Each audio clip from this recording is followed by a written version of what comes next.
Hi guys, welcome to my channel Padho Babu. आज मैं आपको बताऊंगा ब्लड रिलेशन।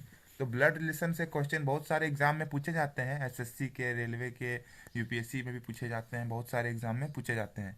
तो आज मैं बताऊंगा कि ब्लड रिलेशन सॉल्व करने का सबसे बेस्ट और इजी तरीका कौन सा है। तो देखिए, मैंने क्वेश्चन आपके लिए ढूंढ के लाया है जो कि पूछा गया SSC, RRB, MAT, UPSC exam में पूछा गया, वहीं से मैंने क्वेश्चन उठाया है। तो देखिए, एक क्वेश्चन देखिए, आपको सारा क्वेश्चन इसी टाइप का मिलेगा।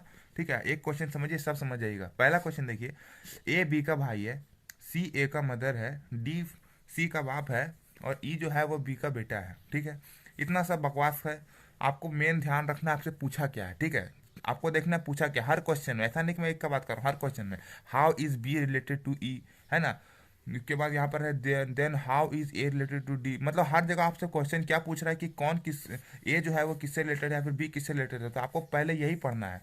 इस सब को पढ़ने से पहले आपको यही पढ़ना है, क्योंकि इस सब से समझ में नहीं आता, क्योंकि आपको जो पूछा है आपको पहले वो मान लेना है। जैसे देखिए, how is D related to A, इसमें आप ए को खुद एज्यूम करिए कि आप ए हैं। ठीक है, चलिए मैं मान लेता हूँ ए। आप बोलेंगे डी क्यों नहीं माना मैंने। अरे डी इसलिए नहीं माना क्योंकि मैं पूछा क्या कि डी कैसे रिलेटेड है ए से। अगर मैं अपने आप को ए मानूंगा तब मैं जान पाऊंगा कि डी मेरे से कैसे रिलेटेड है। इसलिए आप हमेशा ए को मानिएगा।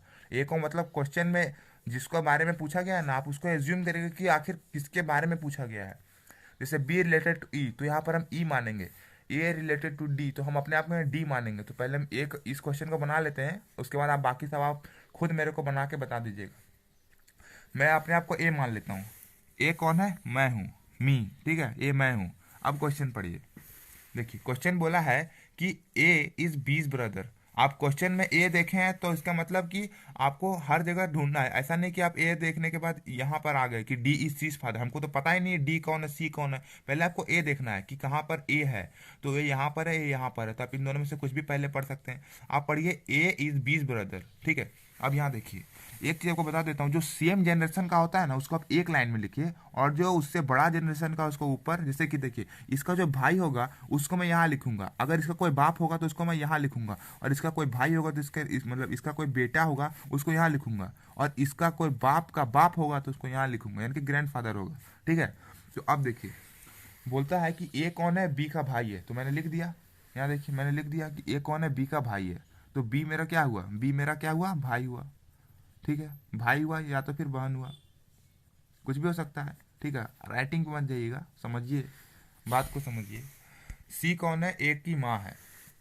सी कौन है, एक की माँ है, तो एक हम है। मेरी माँ कौन है, सी, तो सी मेरी क्या हुई, मॉम हुई, है ना, मेरी माँ हुई। मैं अपने आप को एज्यूम कर रहा हूँ, ये ए मैं हूँ। मेरा नाम क्या है पता है आपको, मेरा नाम हर्ष है। तो आपको एज्यूम करना है अपने आप को अपनी इस जगह पे कि ये मैं हूँ। और सी कौन है, मेरी माँ है, तो सी कौन हुई, मेरी माँ। आगे पढ़िए, डी इज सीज फादर। यहाँ देखिए, यहाँ देखिए, यहाँ सी, डी कौन हुआ, सी का पापा। तो मेरा क्या हुआ, मेरे मम्मी का पापा कौन हुआ, मेरा ग्रैंड फादर हुआ, है ना। ग्रैंड फादर हुए कि नहीं हुए, हुए। इधर देखिए, अब ई इज बी सन। ई कौन है, बी का बेटा। ई कौन है, बी का बेटा, ये रहा बी। बी का बेटा कौन है, ई। ठीक है, तो ई मेरा क्या हुआ बताइए। देखिए, मेरा भाई का बेटा क्या हुआ, मेरा मेरा भाई का बेटा मेरा भतीजा हुआ, तो N E P H U, nephew. ठीक है, इसको नेफ्यू बोलते हैं अगर यही लड़की, और नेफ्यू या नेफ्यू, या फिर नीफ, नाइस, एन आई ई सी, नाइस मतलब होता है भतीजी, इसका मतलब होता है भतीजा। ठीक है, अब देखिए, ए का जो भाई है उसका जो बेटा हुआ या बेटी होगी वो तो मेरे नेफ्यू और नेफ्यू ही। और ए का जो मम्मी, उसको मॉम ही बोलते हैं, मदर बोलते हैं। ठीक है, ए का जो दादाजी हैं, ए का जो मतलब मम्मी के पापा हैं, उनको ग्रैंड फादर बोलते हैं। एक और चीज़ जान लीजिए कि ए का जो फादर का फादर है, यानी कि जैसे मान के चलिए यहाँ पर एक्स है, ये कौन हुआ, ये great grand father, great grand father. ठीक है, इसको बोलते हैं ग्रेट ग्रैंड फादर।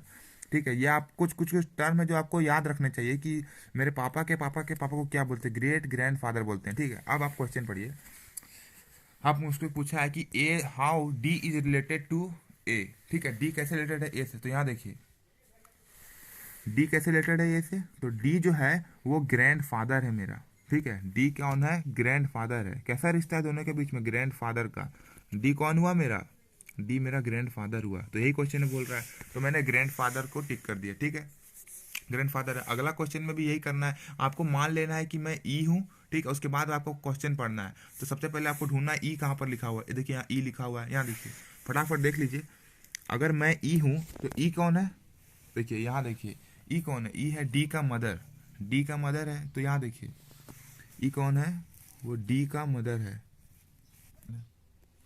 तो गाइज मुझे वीडियो को बंद करना पड़ेगा क्योंकि नेट लगता है समझ रहे हैं? तो बात को समझिए थोड़ा। चलिए फिर मिलते हैं। आप इसे बना के रखिए, ठीक है? नहीं बनता तो हमको फ़ोन करिएगा, नंबर इंस्टाग्राम में दे दूंगा आपको, मैसेज करिएगा। इंस्टाग्राम का आईडी मैं आपको बता देता हूँ, ये है HARSH, ये वाला, ये दे दीजिएगा, ये SINGS। चलिए जाइए।